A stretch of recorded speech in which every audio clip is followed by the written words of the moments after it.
explicación de la palabra. Hoy también es Santa Cena, así que va todo rápido, pero es hermoso el poder celebrar la Santa Cena, el recordatorio de Cristo Jesús cuando Él dijo: haced esto en memoria de mí. Recordadme, recordadme mi cuerpo que fue entregado y mi sangre que fue derramada en la cruz del Calvario.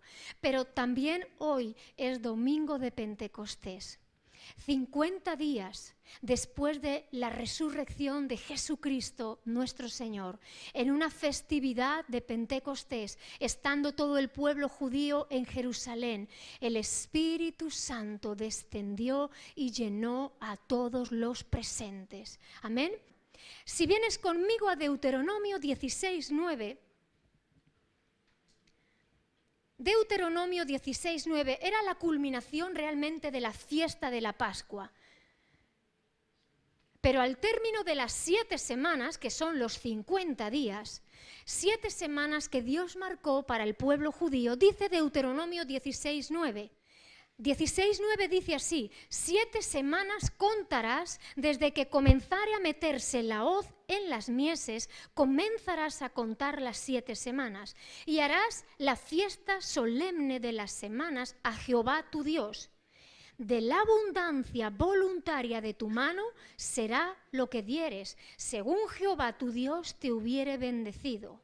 Fíjate bien: y te alegrarás delante de Jehová tu Dios, tú, tu hijo, tu hija, tu siervo, tu sierva, el levita que habitare en tus ciudades, y el extranjero, el huérfano y la viuda que estuvieren en medio de ti, en lugar que Jehová tu Dios hubiere escogido para poner allí su nombre. Y acuérdate de que fuiste siervo en Egipto, por tanto guardarás y cumplirás estos estatutos. Te alegrarás. Mira a la persona que tienes a tu lado y dile: Dios dice, te alegrarás, te gozarás, te alegrarás, te gozarás. Venga, Helen, ahí sonríe. Te alegrarás y te gozarás. Gloria al Señor.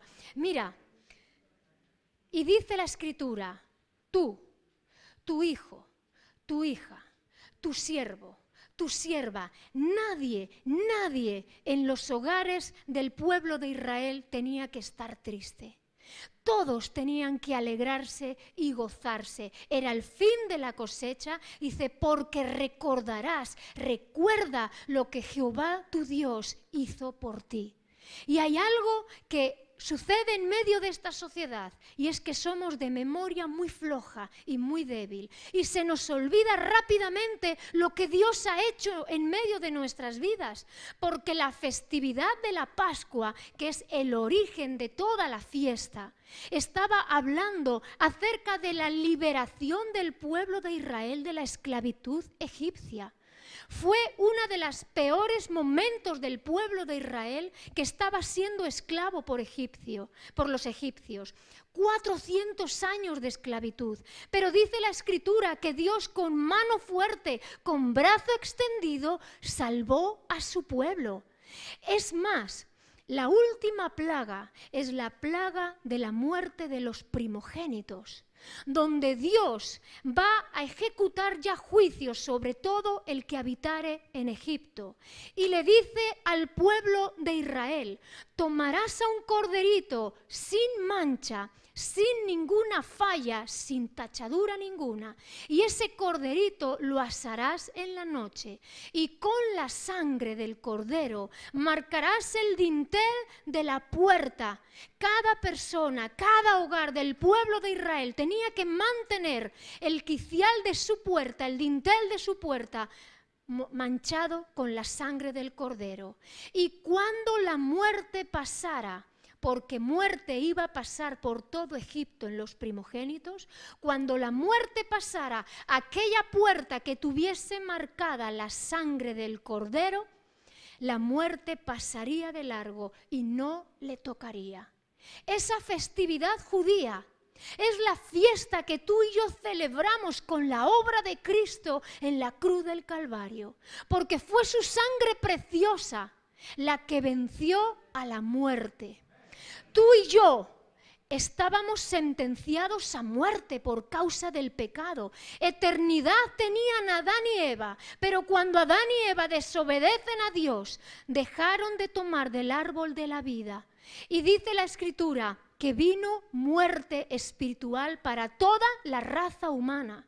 Y Cristo, con la obra de la cruz, lo que hace es que vence al poder de la muerte, que vence al pecado, porque a través de la caída el pecado seduce tanto la vida de los hombres y atrapa tanto que es como, ¿quién me va a librar de esta vida, de este cuerpo pecador, de esta carne que me asedia?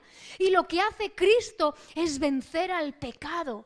Y lo que hace Cristo es vencer a Satanás en la cruz del Calvario.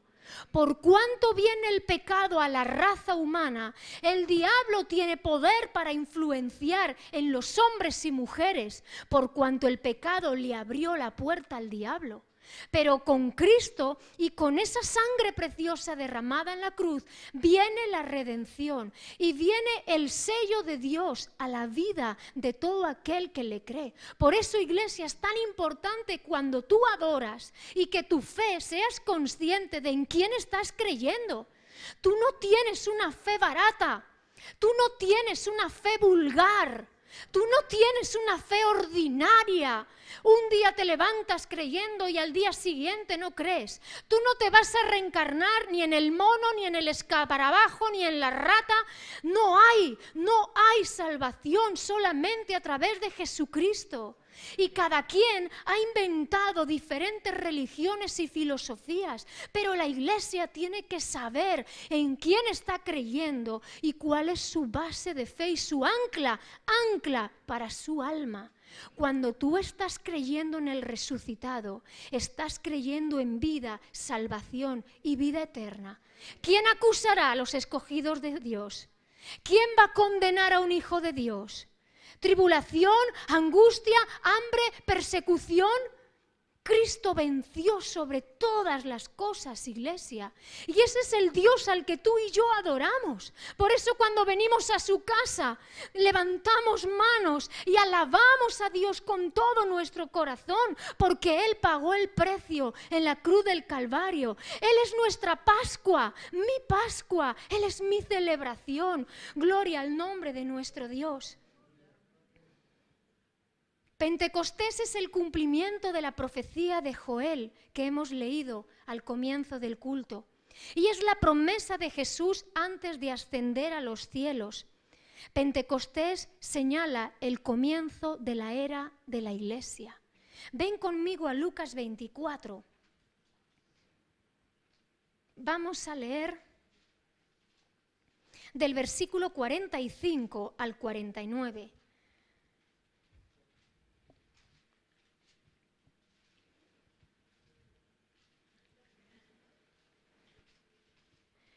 Lucas 24, 45 al 49 dice así.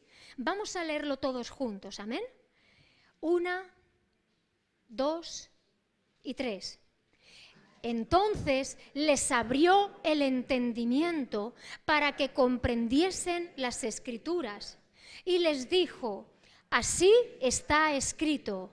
Y así fue necesario que el Cristo padeciese y resucitase de los muertos al tercer día, y que se predicase en su nombre el arrepentimiento y el perdón de pecados en todas las naciones, comenzando desde Jerusalén. Y vosotros sois testigos de estas cosas. He aquí, yo enviaré la promesa de mi Padre sobre vosotros, pero quedaos vosotros en la ciudad de Jerusalén hasta que seáis investidos de poder de lo alto. Amén.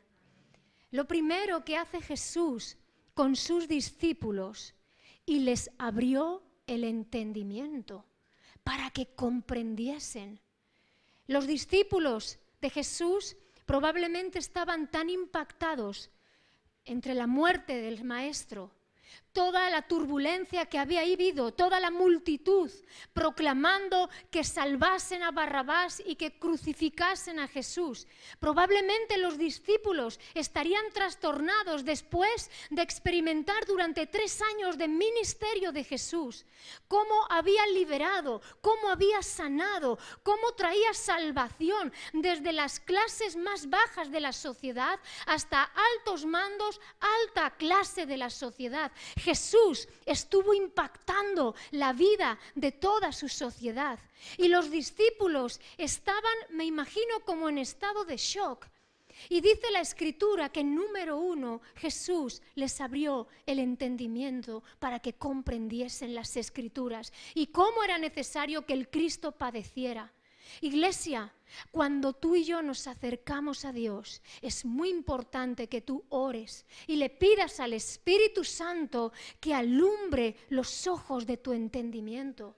Porque podemos estar leyendo esta bendita palabra y ni media frase se puede estar quedando en nuestro corazón.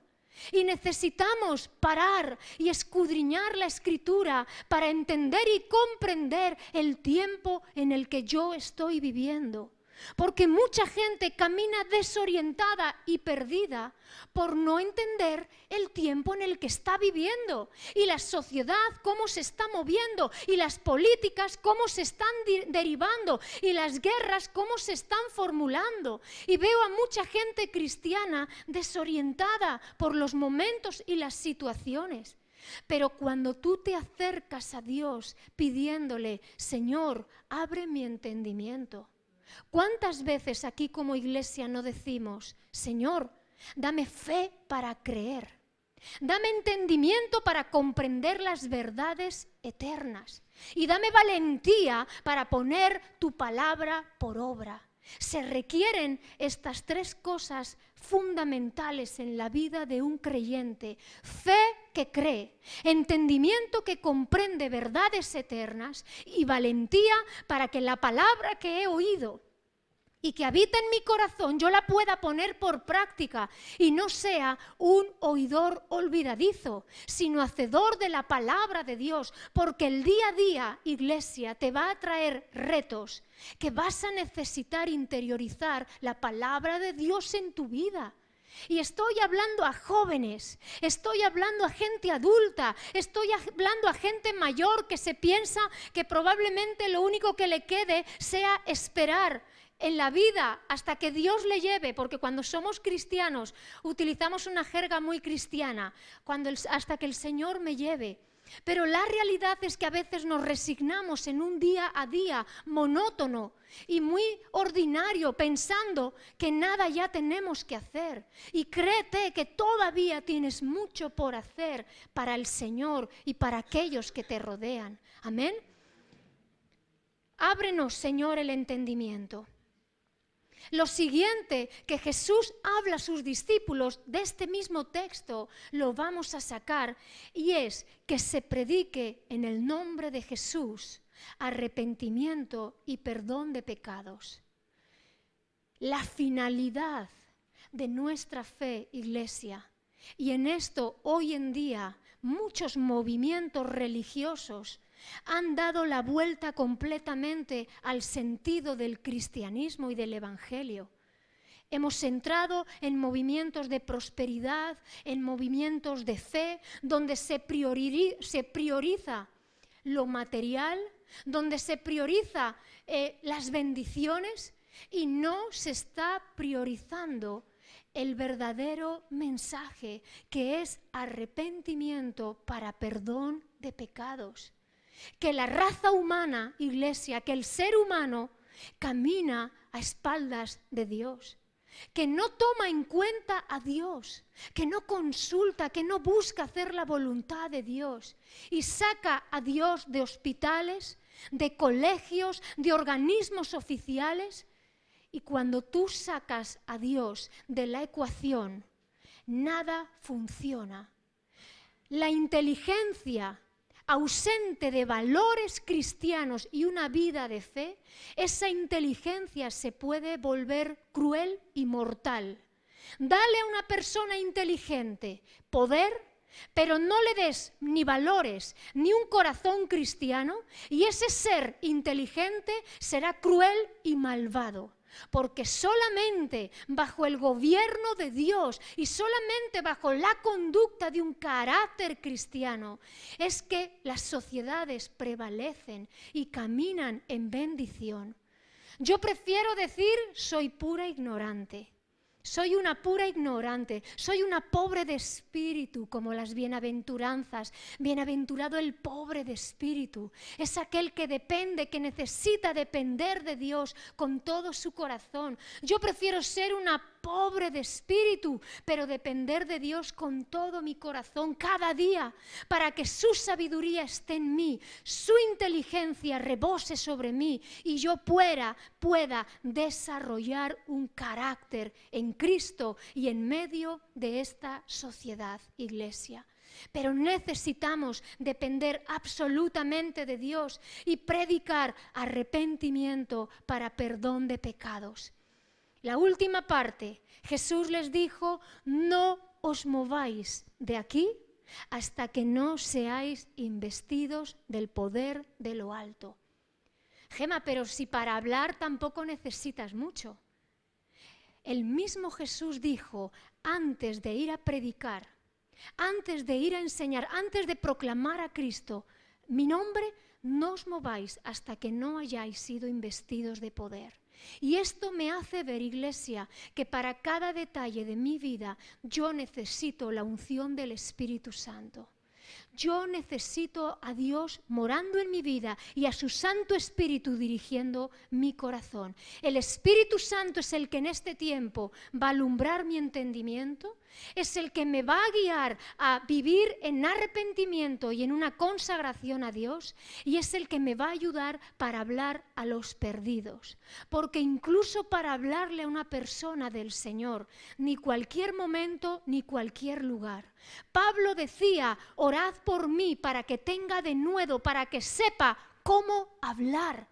Porque hablar podemos hablar mucho, pero con sentido y en un momento puntual, abriendo brecha en medio de nuestra sociedad, eso solamente bajo el Espíritu Santo de Dios. Así puedes hablar a tus hijos, así pueden hablarse en un matrimonio, buscando Espíritu Santo, dame dirección absolutamente para todo en mi vida. En los trabajos, Espíritu Santo, dame dirección para todo en mi vida. Dios es trino, Padre, Hijo y Espíritu Santo. Cuando hablamos de la Trinidad, a muchas personas quizás esta parte se les hace un poco raro porque dicen, pero ¿cómo que Dios es trino? Y yo siempre hago la alusión al agua. El agua siempre es agua, pero tiene tres estados: sólido, líquido y gaseoso. Y tú ese agua se convierte en estado sólido cuando en baja temperatura lo conviertes en hielo. El agua está en estado líquido, que es el que corre por los ríos, por los mares, el que abres el grifo y cae ese agua. Y el agua está en estado gaseoso, que es el vapor. Pero en sus tres aspectos y en sus tres condiciones sigue siendo agua. Cuando hablamos de Dios Padre, Dios Hijo y Espíritu Santo, son tres personas distintas, pero en todo momento estamos hablando del único Dios verdadero. Dios Padre tomando protagonismo en la creación del hombre, haciéndole a su imagen y semejanza, en la creación de los cielos y de la tierra, trayéndole las leyes y la ley a su pueblo, Dios Padre siendo protagonista.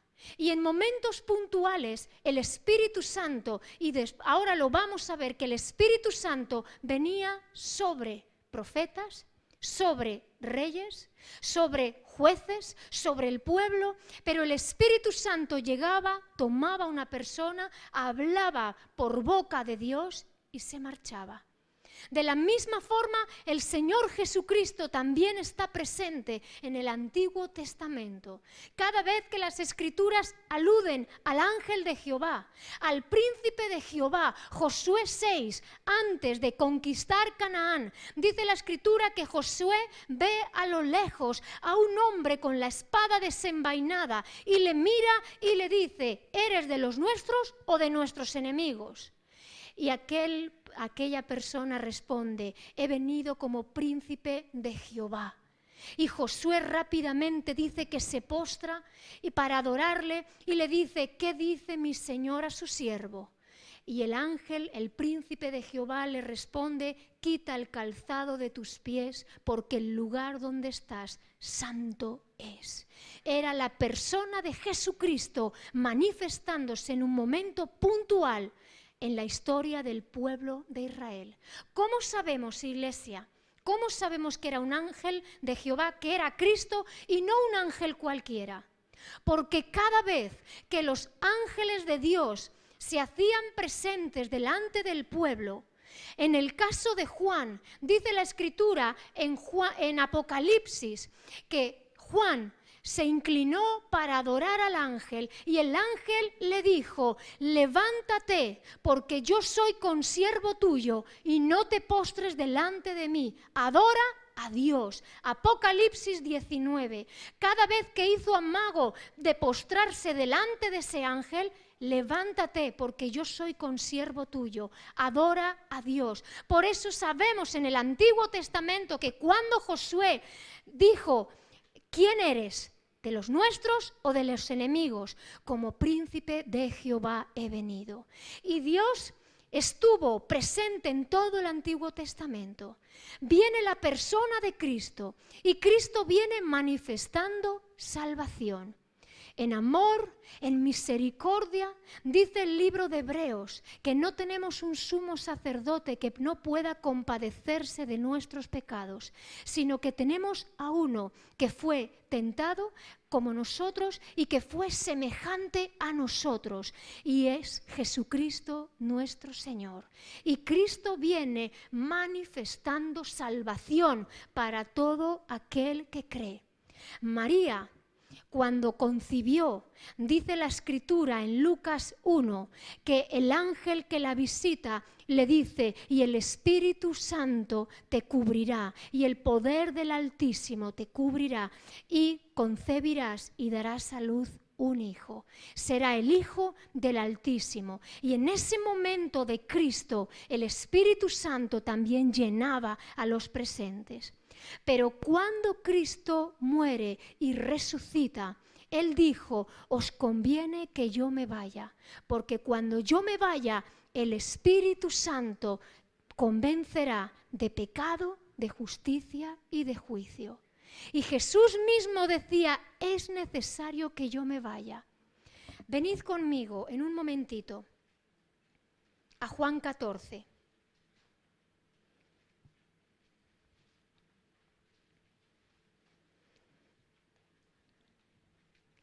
Y vamos a ver cuál es la función del Espíritu Santo de Dios en nuestras vidas. Y qué es lo que Dios viene a hacer con su Santo Espíritu. Porque Cristo dice: no os dejaré solos. El Consolador vendrá, os ayudará, os guiará y os mostrará todas las cosas. Y os recordará mi palabra. Juan 14:15 dice: si me amáis, guardad mis mandamientos. Y yo rogaré al Padre, y os dará otro Consolador para que esté con vosotros para siempre. El Espíritu de verdad, al cual el mundo no puede recibir, porque no le ve ni le conoce. Pero vosotros le conocéis, porque mora con vosotros y estará en vosotros. No os dejaré huérfanos, vendré a vosotros. Todavía un poco y el mundo no me verá más, pero vosotros me veréis, porque yo vivo, vosotros también viviréis. En aquel día vosotros conoceréis que yo estoy en mi Padre, y vosotros en mí, y yo en vosotros. El que tiene mis mandamientos y los guarda, ese es el que me ama. Y el que me ama será amado por mi Padre, y yo le amaré y me manifestaré a él. Le dijo Judas, no el Iscariote: Señor, ¿cómo es que te manifestarás a nosotros y no al mundo? Respondió Jesús y le dijo: el que me ama, mi palabra guardará, y mi Padre le amará, y vendremos a él y haremos morada con él. El que no me ama no guarda mis palabras, y la palabra que habéis oído no es mía, sino del Padre que me envió. Os he dicho estas cosas estando con vosotros, mas el Consolador, el Espíritu Santo, a quien el Padre enviará en mi nombre, Él os enseñará todas las cosas y os recordará todo lo que yo os he dicho. Aleluya. Además de este texto, Juan el Bautista dijo en su tiempo: he aquí, yo os bautizo para arrepentimiento, pero viene uno tras de mí, de quien yo no soy digno de desatar sus correas. Él os bautizará en Espíritu Santo y fuego. Así que el Espíritu de Dios que tenemos en este tiempo es santo, es fuego. ¿Por qué se asimila el Espíritu con el fuego? Porque el fuego, iglesia, es purificador. Porque el fuego consume y quema todo aquello que estorba y que no vale. Porque el fuego es el que prueba el metal del oro. Por eso dice la Escritura en Primera de Pedro y habla acerca de que es necesario que tengamos pruebas. Porque la prueba va a mostrar cuál es la fe. Y la fe dice que es probada como se prueba el oro, que aunque perecedero, se prueba si realmente es o no es. De la misma forma, la fe del cristiano es probada y es pasada por el fuego. Y el Espíritu de Dios es santo, pero el Espíritu de Dios es fuego consumidor. Por eso, iglesia, es tan importante que tú y yo sepamos que si Cristo mora en mí y que si Él me ha dejado a su Santo Espíritu, el Espíritu Santo de Dios es santo y es fuego en mí. Y me va a purificar y me va a hablar. Por eso no podemos tomar el nombre de Dios a la ligera. Por eso la fe cristiana no puede ser vivida a la ligera. Por eso es tan importante que tú tomes en cuenta a Dios en tu vida. Porque el Espíritu Santo que Dios ha hecho morar en tu corazón a través de la fe en Jesucristo, el Espíritu de Dios es santo y es fuego consumidor en medio nuestro. Y Él trata cada vida y cada corazón, iglesia. Y Él trata con las personas, con las familias. Y Dios va a utilizar circunstancias a nuestro alrededor para que nuestra fe sea probada como se prueba el oro. ¿Cómo? A través del fuego. Y el Espíritu Santo es fuego consumidor en medio nuestro. También Jesús habla que es espíritu de verdad.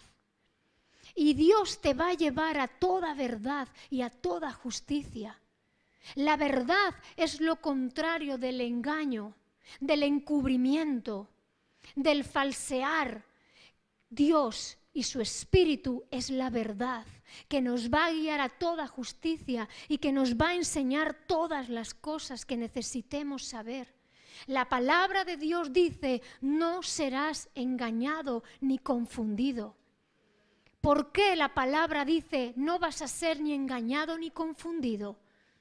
Si tienes a alguien delante de ti que te está contando una milonga, pero tiene su cara tanta severidad y tanta autoridad, sin embargo, ¿cuántas veces, iglesia, tú no detectas por el Espíritu Santo de Dios que hay mentira, que hay engaño, que hay falsedad, que hay encubrimiento? ¿Que eres más listo que nadie? ¿Que soy yo más lista que nadie? No. Es el Espíritu Santo de Dios en la vida del creyente, trayendo discernimiento y trayendo dirección. Nadie es más listo que nadie, nadie es más inteligente que nadie. Es el Espíritu Santo de Dios, repartido con poder en medio de su iglesia. Por eso Jesús dice, el mundo ni le ve ni le conoce. Por más que tú quieras tener gente a tu alrededor, amistades a tu alrededor, que quieran darte buenos consejos, que te quieran como a una hermana, como a una amiga, jamás, jamás alguien del mundo podrá hablarte con el Espíritu Santo de Dios en tu corazón. Te hablará con psicología y con lógica humana, pero nunca con la revelación del Espíritu Santo de Dios en tu vida. Por eso, cuando hablamos a la iglesia, decimos, busca a Dios, porque detrás de esa consecuencia está habiendo un origen. Detrás de esa cosecha está habiendo una siembra. Hay un refrán que dice, de aquellos polvos, estos lodos.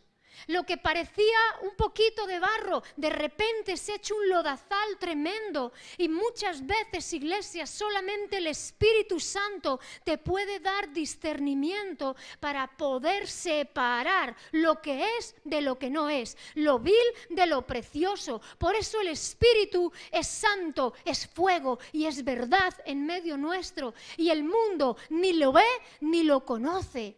Por eso, iglesia, la palabra de Dios dice que la luz con las tinieblas no tiene nada que hacer.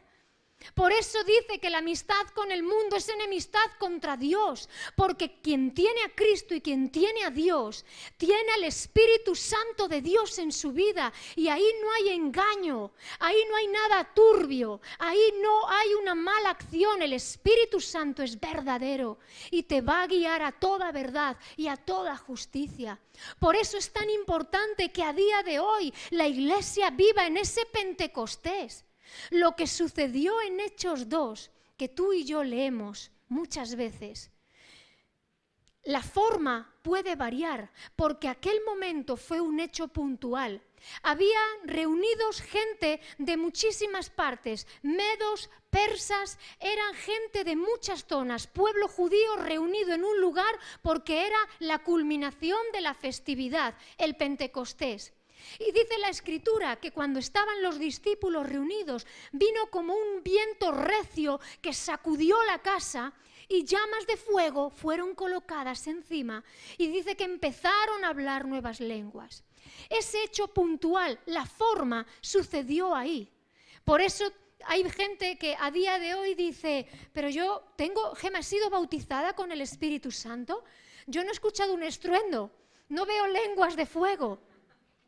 La manifestación del Espíritu Santo es multiforme, y lo que hay que creer es en la esencia, que fue la llenura del Espíritu Santo de Dios en los creyentes, y la promesa de Cristo de que el Padre en su nombre, en el nombre de Jesús, nos daría a su Santo Espíritu.